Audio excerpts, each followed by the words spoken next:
우리는 민수기를 올해 이제 보고 있습니다. 지난주에는 민수기 1장 그 인원을 계수하는 의미가 뭐였냐, 하나님의 약속이 이렇게 놀랍도록 이루어졌다라는 걸 이제 확인시켜주는 장면, 그렇게 말씀을 드렸어요. 그래서 하나님의 약속을 확인하고 이제 출발한다라는 말씀이었는데요. 오늘 민수기 2장 전체를 보지 않고 1절과 2절 그리고 마지막 절만 봤는데요. 왜냐하면 누가 어디다 진을 치고 몇 명이었더라 이런 게 또 반복이 돼서 중간 내용은 다 뺐습니다. 그런데 민수기 2장 이 장의 제목이 있는데, 장 제목이 진편성.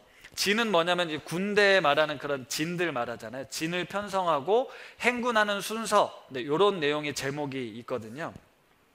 그러니까 하나님께서 약속하신 땅 가나안 땅을 향해 가는데 이스라엘 백성들이 광야를 지나야 했습니다.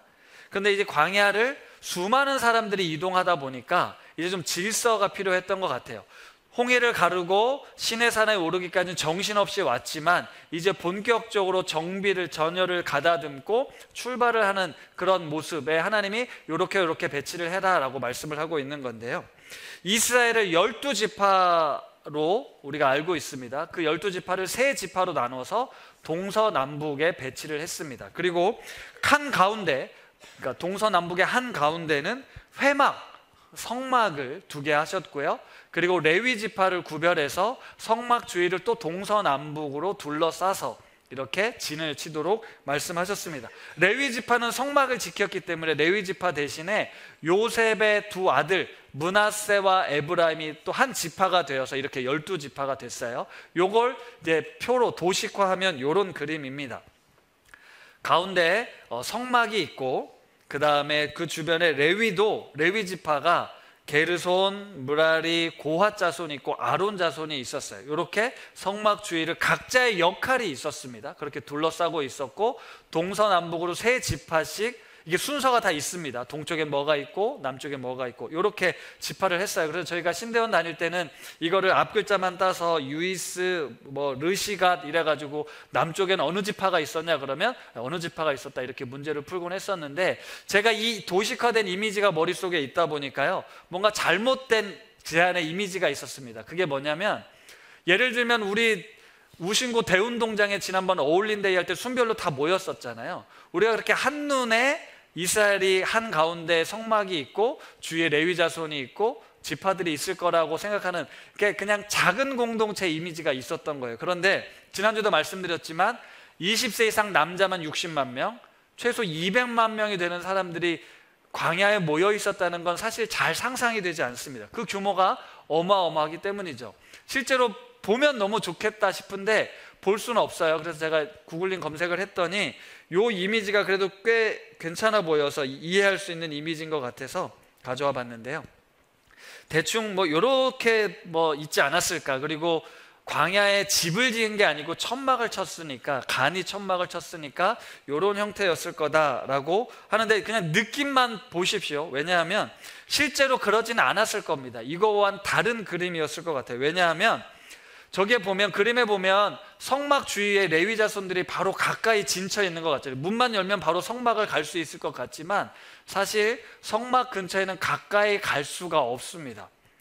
모세가 10계명을 받고자 시내산에 올랐을 때요, 시내산 주위에 둘러서서 경계를 쳐서 하나님이 그 경계 넘어오지 말아라, 넘어오면 죽을 수도 있다라고 말씀하셨거든요.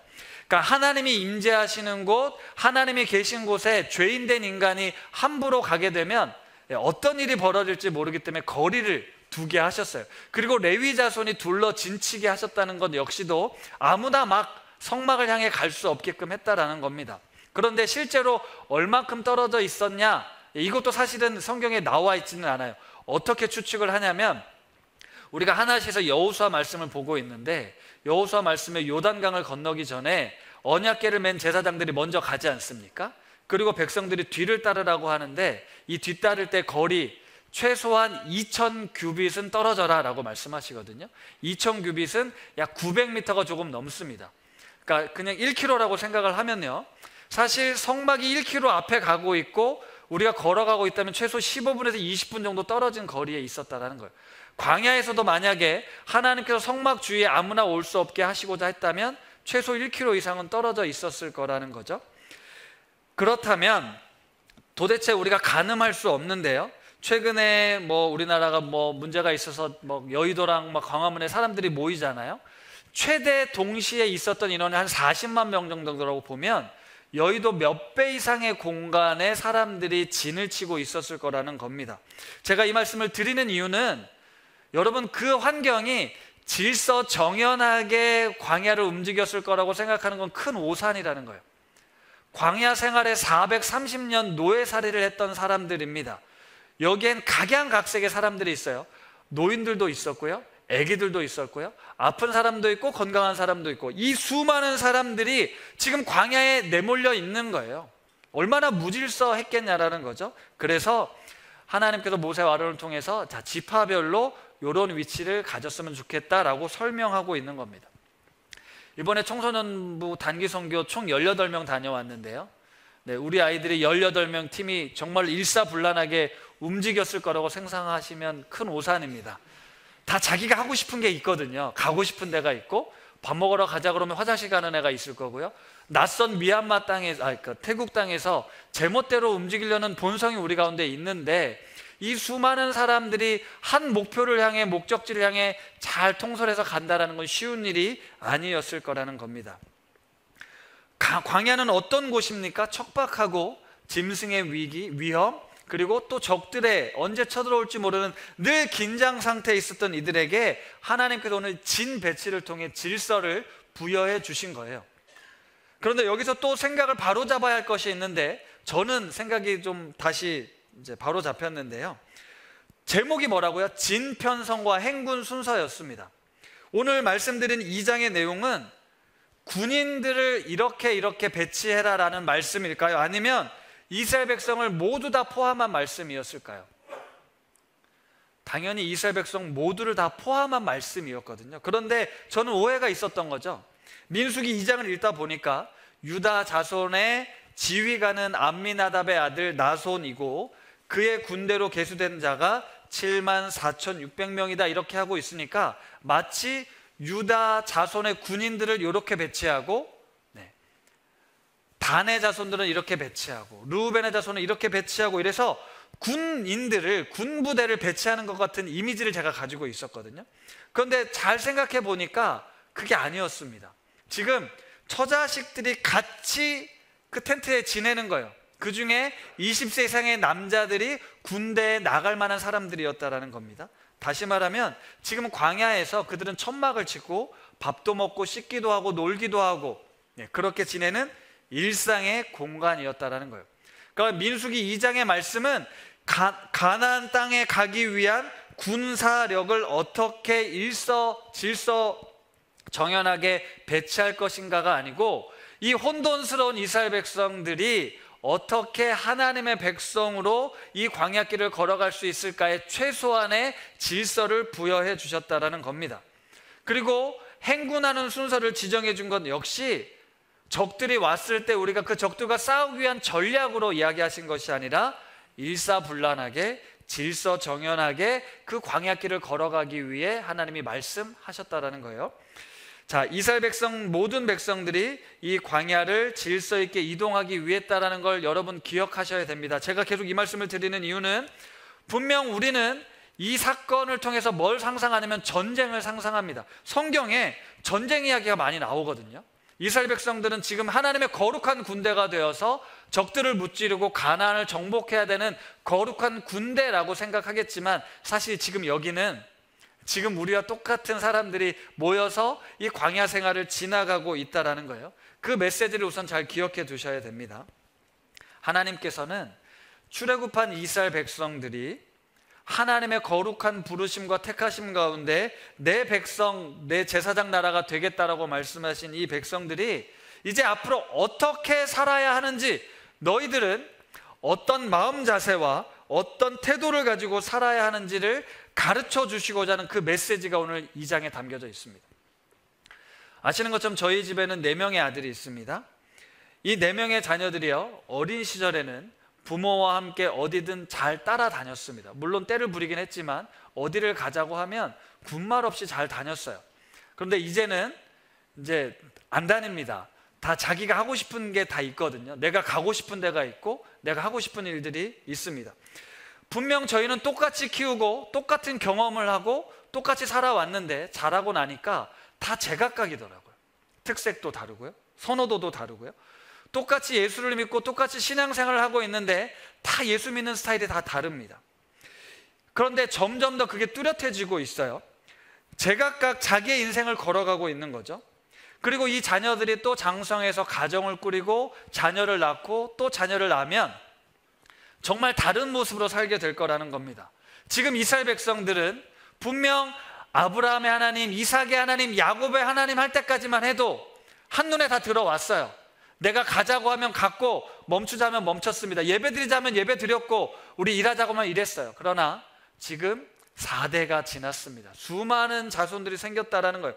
그러니까 하나님께서 지금 원하시는 건 뭐냐면 이 수많은 사람들, 이제 자기 마음대로 살고자 하는 사람들에게 하나님 중심으로 사는 거다. 너희들의 정체성은, 너희들의 삶의 중심은 바로 나다라는 걸 가르쳐주기 위해 이 민수기 2장을 기록했다라는 겁니다. 여러분, 이스라엘 백성들은요, 애굽에서 물론 종살이였지만 이 거대한 제국의 혜택을 누리며 살아오긴 했습니다. 비록 종과 같은 삶이었지만 먹을 것도 많았고. 그런데 하나님께서 그들을 건져내셨어요. 광야로 이끄셨습니다.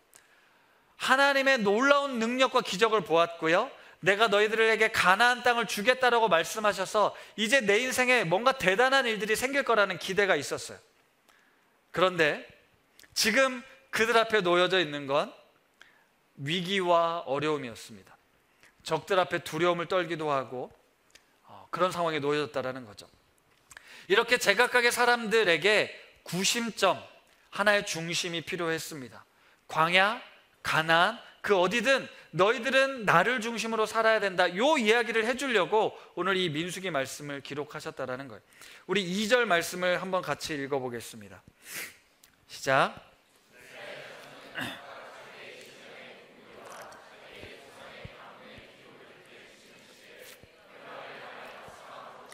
마지막에 회막을 향하여 사방으로 칠하는 이 말씀을 학자들은 이렇게 해석을 합니다. 쉽게 말하면 진의 출입구를 항상 가운데 중앙을 향해 철하라는 겁니다.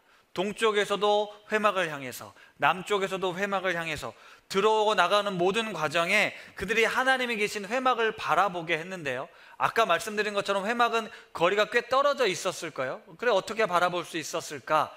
출애굽기 40장 성막이 완성됐을 때 모습을 한번 보도록 하겠습니다. 같이 읽겠습니다. 구름이 모세가 회막에 들어갈 수 없었으니 회막 위에 덮이고 여호와의 영광이 성막에 충만함이었으며, 구름이 성막 위에 떠오를 때에는 이스라엘 자손이 그 모든 행진하는 길에 앞으로 나아갔고, 구름이 떠오르지 않을 때에는 날까지 나아가지 아니하였으며, 낮에는 여호와의 구름이 성막 위에 있고 밤에는 불이 그 구름 가운데 있음을 이스라엘 온 족속이 그 모든 행진하는 길에서 그들의 눈으로 보았더라. 아멘. 뭘 말씀하시겠습니까? 성막 위에 구름이 항상 떠 있었어요. 여러분, 구름은 언제나 우리가 볼 수 있는 곳이잖아요. 그리고 밤에는 구름 위에 불기둥이 있었습니다. 이들은 회막을 향해 진을 치기만 하면 그들의 아침에 눈을 떠 나오는 순간 구름 위에 있는 성막, 하나님이 우리와 함께하고 계시는구나라는 걸 인지할 수 있었다는 겁니다. 하나님은 그걸 계속해서 끊임없이 가르쳐 주고자 이 광야길을 걷게 하셨다는 거예요. 하나님이 바라셨던 모습은 바로 이와 같은 모습이었습니다. 성경 어디를 찾아봐도요, 이제 광야를 가게 되면 여기서 적들을 만나게 될 테니 너희가 어떻게 전략을 짜고 싸워야 된다라는 이야기 나오지 않습니다. 척박한 환경에서 어딜 가야 먹을 걸 구할 수 있고 어딜 가야 물이 있다, 그런 이야기를 하지 않으셨습니다. 우리 역시도 이스라엘 백성들이 정말 광야로 이제 갔을 때 내 처자식을 먹여 살리기 위해 남들보다 더 빨리 일어나서 일하고 먹을 것을 구하라고 말씀하지 않고요, 하나님이 끊임없이 말씀하시는 건 나를 바라봐라, 나를 따라라 라고 말씀하고 있다는 거예요. 내가 너의 삶을 책임져 줄 테니 나를 끊임없이 바라보라고 말씀하십니다.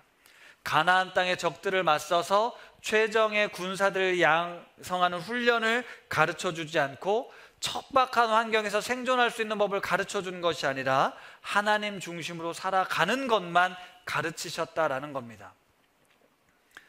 그런 하나님은 매우 파격적으로 너희들의 신, 너희들의 하나님 나를 지키고 보호해라라고도 말씀하지 않으셨어요. 하나님을 지키고 보호하려면 사실 진을 밖으로 쳐야 됩니다. 적들이 쳐다왔을 때 우리 회막, 성막을 지키고자 했어야 되는데 진을 향하여 치라는 건 하나님만 바라보라는 거예요.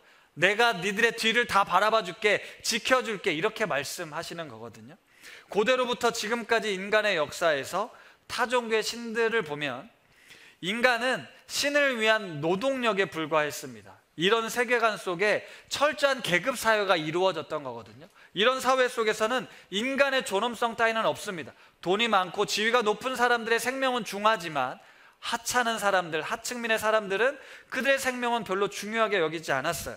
따라서 당시 애굽은요, 이집트는 신의 아들, 신의 대리자였던 왕과 황제를 위해 수백 명의 사람들이, 수만의 사람들이 노동력을 갖다 바치는 것에 대해서 전혀 어색해하거나 이상해하지 않았습니다.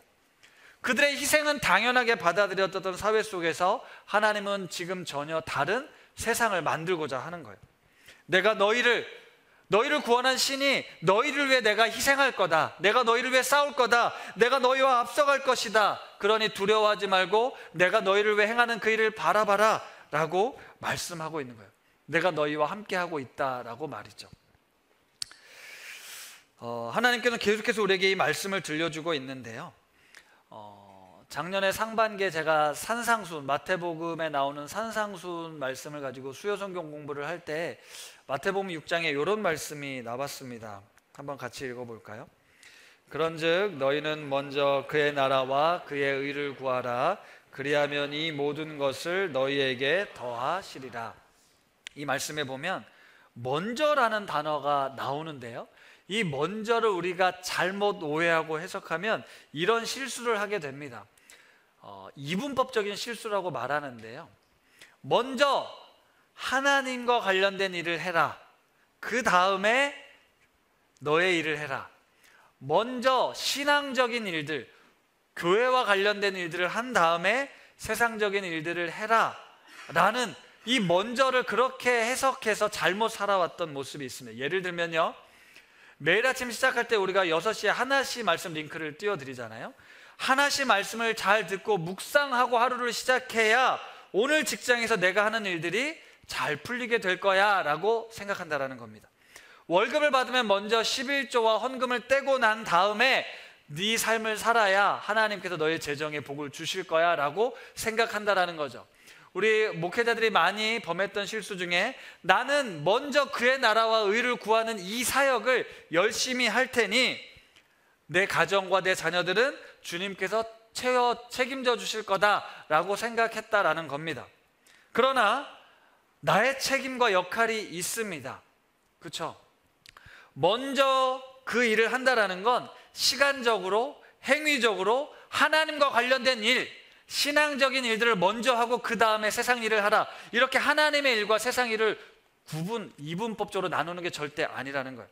먼저라는 단어는 삶의 모든 일의 우선순위를 뜻합니다. 내 삶의 모든 부분이 하나님과 관련이 있고 하나님의 영광을 위해 우리가 살아간다라는 뜻이에요.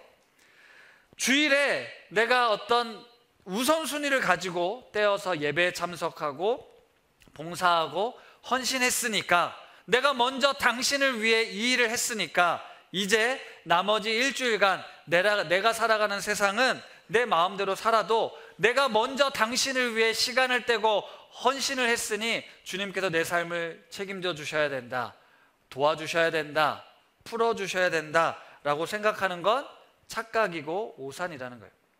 하나님은 우리 모든 삶에 관심이 있습니다. 그리고 그 모든 영역에 하나님이 먼저 그 자리를 차지하기를 원하십니다. 내가 예배를 드릴 때뿐만 아니라 내가 밥을 먹을 때도, 내가 일을 할 때도 먼저 하나님이 내 삶의 주인 되십니다라는 고백 위에 그 삶의 자리를 살아내야 한다라는 거예요. 재밌는 것은요, 이 이 마태복음 6장 33절 앞뒤에 나오는 내용들인데요, 마태복음 6장 25절에 어떤 내용이 나오냐면 다음과 같은 내용이 나옵니다. 같이 읽습니다. 그러므로 내가 너희에게 이르노니 목숨을 위하여 무엇을 먹을까, 무엇을 마실까, 몸을 위하여 무엇을 입을까 염려하지 말아라. 목숨이 음식보다 중하지 아니하며 몸이 의복보다 중하지 아니하냐. 이렇게 염려와 관련된 주제가 나오거든요. 그래서 들에 핀 백합화를 봐라, 공중 나는 새를 봐라, 왜 염려하냐, 뭐 이런 말씀을 하십니다. 그러다가 갑자기 33절 먼저 그의 나라와 의를 구하라는 이 말씀이 나오고 34절에 다음과 같은 말씀이 나옵니다. 같이 읽습니다.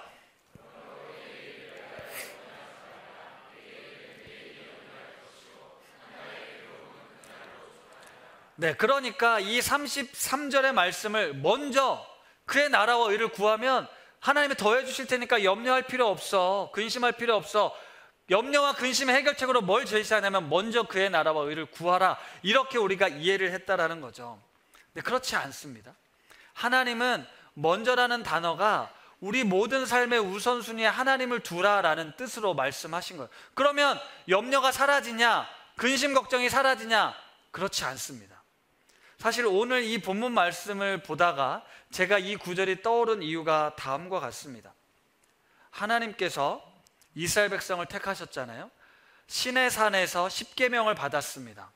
그리고 성막이 완성됐을 때 아주 신비한 일들이 일어났어요.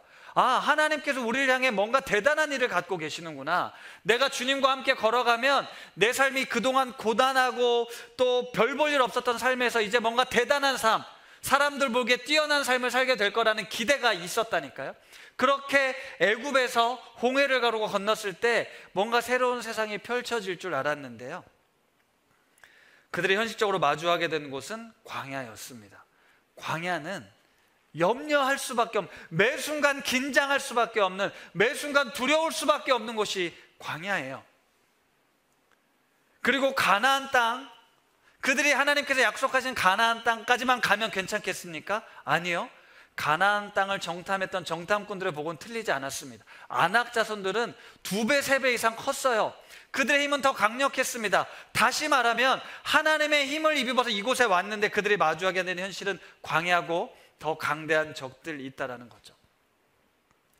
우리가 하나님을 믿는 것, 하나님을 잘 믿고 열심히 믿는 건 하나님이라는 존재를 힘입어서 내가 어떤 강력한 힘을 가지고 내가 바라고 원하는 성공을 이룰 수 있을 거야 라는 기대를 가지고 있다니까요.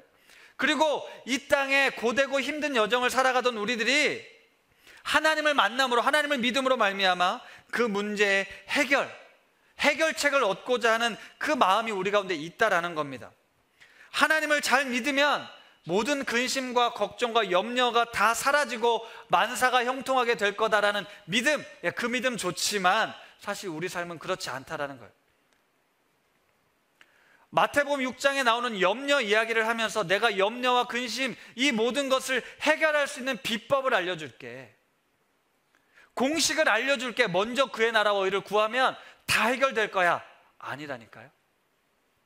너에겐 여전히 고민과 어려움이 있겠지만 먼저 하나님이 계시다는 사실을 인식하면, 하나님이 나와 함께하고 있다는 사실을 믿기만 하면 그건 염려가 아니야, 그건 근심이 아니야. 그것들도 다 네가 넉넉히 이겨낼 수 있어. 왜냐? 내가 너를 향한 계획이 있기 때문에 그렇다. 고난 중에도 어려움 중에도 내가 너를 버리지 않고 함께하고 있으니 걱정하지 마라는 말씀이라니까요. 우리가 세상에 보면 어떻게 하면 성공할 수 있을지, 자기 개발의 비법 책들, 어떻게 하면 부자가 되는지, 어떻게 하면 성공하게 되는지 수많은 책들이 베스트셀러 책장에 널려져 있지만 하나님께서 내가 너를 어떻게 하면 성공하게 해줄게, 이 가나안 땅에서 그 가나안을 정복하게 해줄게 라는 비법을 알려주신 게 아니라 너희가 나와 함께하는 것, 그게 너희들이 살 길이고 내가 너에게 줄 수 있는 삶의 비결이다 라고 말씀하는 겁니다. 우리는 믿음이 아무리 좋아도요, 내가 아무리 열심히 주님을 섬겨도요, 말씀을 읽고 기도를 해도요, 자식은 속을 썩이고요, 문제는 발생합니다. 사고가 나요. 병도 찾아옵니다. 세상엔 저렇게 성실한 분이, 저렇게 착한 분이, 저렇게 신실한 분이 왜 문제가 해결이 안 되고 더 고통이 가중되는지 이해되지 않는 때가 많습니다. 그런데 반대로 악인들은, 저 못된 놈은 형통하고 잘되고 술술 풀리는 것들을 우리는 봅니다. 분명 하나님이 계시다면 의인이 잘되고 악인은 벌을 받아야 되는 게 마땅한데 그렇지 못한 세상의 모습들을 본다라는 거죠. 그래서 전도자는 헛되고 헛되며 헛되고 헛되니 모든 것이 헛되다 라고, 내가 세상을 다 살아보니, 다 누려보니 헛되다, 이 인생의 허무함을 이야기하지 않습니까? 하지만 그 전도자의 결론 역시 너는 청년의 때 너의 창조주를 기억하라라고 이야기를 하고 있습니다. 여기서 말하는 청년의 때는요 20대, 30대를 말하는 게 아니에요. 오늘 이 순간을 말하는 거예요. 지금 이 순간이 내가 하나님 앞에서 가장 젊을 때, 여러분이 50이 되고 60이 때도 그 순간 하나님 앞에서 가장 젊을 때이기 때문에 너의 창조주를 기억하라고 말하는 겁니다.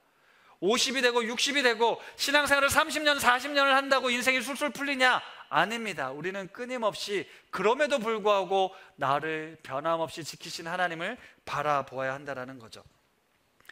우리의 삶은 수없이 많은 염려와 근심으로 가득 차 있습니다. 그래서 우리들의 시선을 날마다 주님께로 향해야 한다는 것을 가르쳐 준 것입니다. 모든 삶의 주권, 먹고 사는 것도 하나님의 다스림 가운데 있으니 나를 바라봐라, 나를 바라보는 것이 너의 살 길이다라는 겁니다. 이스라엘 백성들이 광야에서 성막을 가운데 두고 둘러 진을 친 이유는 매 순간 하나님을 바라보기 위한 훈련이었던 것이죠. 광야는 우리의 인생을 책임져 주시고 우리 앞서 행하시는 하나님을 바라보게 합니다. 그리고 그런 하나님을 바라볼 수 있다면, 그리고 그 하나님이 함께 하시는구나 우리가 인정할 수만 있다면, 하나님이 지금 나와 함께하고 있다는 것을 믿기만 하면 그곳이 어디든 하늘나라라는 것입니다. 하나님을 믿었는데 나에게 왜 이런 어려움을 주십니까? 왜 이런 상황을 주셨습니까? 내가 하나님을 잘 믿을 테니까 이 문제를 해결해 주십시오가 아니라, 네가 그런 상황에도, 그런 형편에도 내가 함께하고 있는 그곳이 하나님 나라는 걸 너가 누리게 될 거야 라는 복을 주신다라는 거예요. 광야와 같은 곳이어도 하나님과 함께 있으면 푸른 초장, 쉴 만한 물가로 된다라는 것, 이게 진짜 복입니다. 하나님의 이름을 걸고 남들보다 높은 자리에 올라서 그들을 지배하고 통치하면서 내가 성공했다, 하나님의 이름으로 내가 이렇게 성공했습니다 라고 하나님의 이름을 자랑하는 삶이 아니라, 내가 어떤 처지에 있을지라도, 어떤 상황에 놓여졌을지라도, 어떤 결과가 내 인생에 나왔을지라도 내가 하나님께 속해 있었다면 그 하나님 앞에 우리는 여전히 겸손하고 자족할 줄 알고 감사할 줄 아는 삶, 거기에 하나님 나라가 있는 거예요. 먼 훗날 뭔가 성취돼서 누리는 것이 아니라 지금 이 순간에 임마누엘의 하나님의 함께 하심으로 그 안에 감사와 자족과 기쁨과 나눔이 있는 곳, 그곳이 바로 하나님 나라라는 겁니다. 그리고 때로는 아무것도 하지 않고 내팽겨치듯 자포자기하듯 살라는 말씀이 아닙니다. 하나님이 나와 함께 하시고 나와 동행하신다고 약속하셨으니 하나님이 내 삶을 인도해 가실 것을 믿고 우리는 용기 내어 도전할 때가 필요하다라는 거죠. 믿음의 싸움을 싸울 때가 필요합니다. 그 모든 여정에 함께 하시는 하나님을 믿음으로 말미암아 나아가는 거죠. 그럴 때 그런 도전과 그런 어떤 용기도 우리 때로는 실패를 경험할 수도 있고 좌절을 맛볼 수도 있지만, 하나님과 함께 그 일들을 시도하고 그 가운데 나아갔다, 그 과정을 우리 하나님께서는 성공한 인생으로 보실 거라는 겁니다. 말씀을 마무리하겠습니다. 올해도 우리는 각양각색의 모습으로 인생을 살아갈 겁니다. 저 역시도 또다시 염려할 순간, 두려움을 마주하는 순간, 그래서 또 넘어지고 절망할 겁니다. 그래도 저는 그럼에도 불구하고 눈을 들어서 주님을 바라볼 것입니다. 내가 지금 보고 있는 것, 내가 지금 느끼고 있는 감정, 내가 지금 느끼고 있는 상황, 이거 진짜 아니야. 이거 다 지나가는 거야. 내가 진짜로 붙들어야 될 것은 나를 사랑하시고 나와 함께 하시는 주님이야 라고 주님을 바라볼 겁니다. 사단은 그 옆에서 끊임없이 우리를 정죄하고 비난할 거예요. 우리 스스로를 책망할지도 모릅니다. 그러나 사랑하는 성도 여러분, 나의 존재를 규정해 주시고 나를 위해 자기 목숨을 아낌없이 내어주신 하나님, 그리고 신실하셔서 약속하신 말을 반드시 들어주시는 그 주님, 그 주님을 바라보십시오. 우리 주님께서 이렇게 말씀하실 겁니다. 너 어떤 상황에서도 나를 바라볼 수 있겠니? 어떤 상황에서도 나를 믿을 수 있겠니? 내가 지금 너와 함께하고 있다는 이 사실이 지금 너의 감정이나 너의 형편이나 너의 느낌이나 너의 절망감보다 더 중요하고 더 크단다. 그것을 알아줬으면 좋겠다. 내가 너를 얼마나 사랑하는지, 그리고 내가 너를 위해 어떤 것을 예비하고 있는지 믿어줄 수 있겠니? 우리 주님이 말씀하실 때 우리는 주님을 바라보며 주님으로부터 부어지는 그 응답, 주님을 바라볼 때 우리에게 주어지시는 그 평안함, 우리는 그것을 누리며 살아가야겠습니다. 사랑하는 성도 여러분, 그래서 우리에겐 우신 공동체가 필요합니다. 홀로 있을 때 넘어질 수밖에 없고 일어서기가 어려운데요, 함께 울고 함께 웃어줄 수 있는 지체들이 옆에 있다면 광야 같은 인생길을 걸어갈 때 끝까지 믿음으로 걸어갈 수 있게 될 것입니다. 우리가 서로 세상과 똑같이 비교하고 경쟁하면요, 우리는 절대 그런 삶을 살 수가 없습니다. 불안과 두려움으로 가득한 이 광야 같은 인생길에 하나님을 바라볼 수 있도록 돕는 곳이 바로 이 우신 공동체가 되기를 소망합니다.